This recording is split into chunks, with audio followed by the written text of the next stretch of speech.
After you're done breaking up a good dread, you want to find a stick that is round, about this girth. For my hand, personally, this is a perfect girth.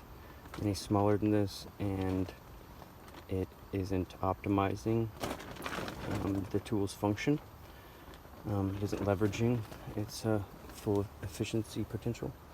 And if it's any larger than this, then it becomes more difficult to utilize. So I found that not only this girth, but this length specifically for my hand is absolutely paramount for this tool to function well.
And by the way, I'm letting this stick spin in my hand like this.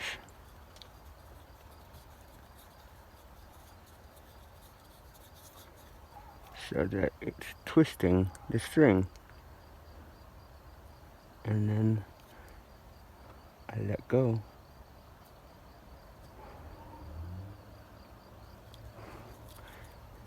And like that.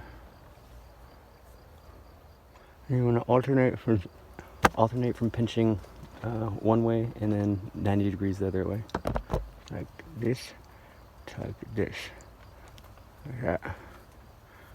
So you're getting an even distribution.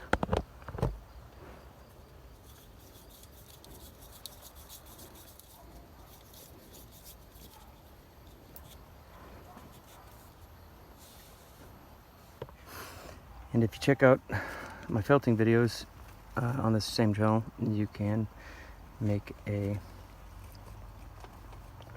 felted cork to keep your sewing needles in.